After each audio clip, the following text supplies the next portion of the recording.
alijitoa mwili wake dhabihu kwa ajili yangu, mwana wa Mungu wa pekee, yejaa rehema mingi.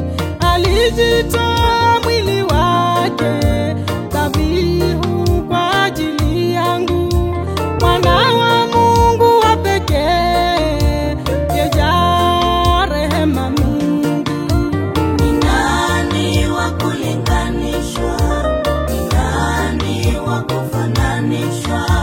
Wa kulinganishwa na Yesu, wa kufananishwa naye. Ni nani wa kulinganishwa? Ni nani wa kufananishwa? Wa kulinganishwa na Yesu, wa kufananishwa naye.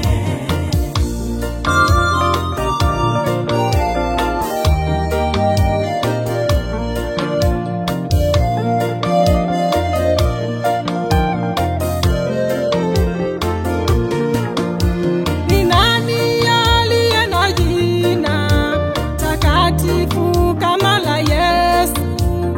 Jina la utakatifu, jina la wokovu.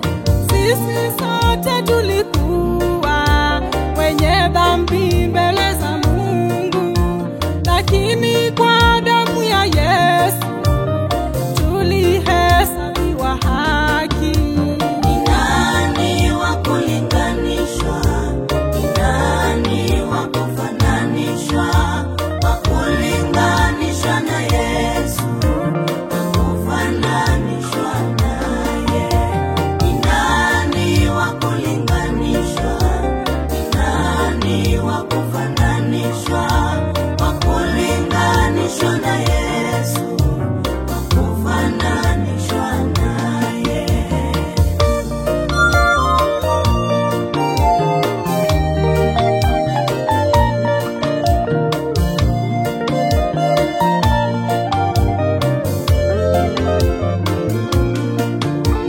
Aliketi mezani akala na wenye dhambi, hakujihesabu mwenyewe kuwa mwema kuwaliko.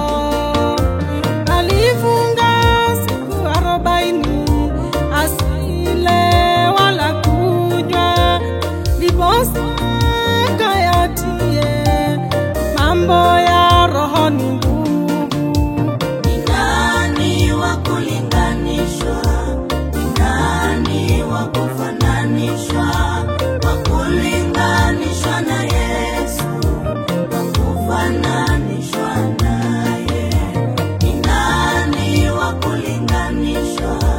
Ni nani wa kufananishwa? Wa kulinganishwa na Yesu, wa kufananishwa naye. Alinyama kimya kwa maswali na kwa mapigo, alizidi na kunyenyekea hadi msalabani. Ni nani awezaye kufa kwa ajili ya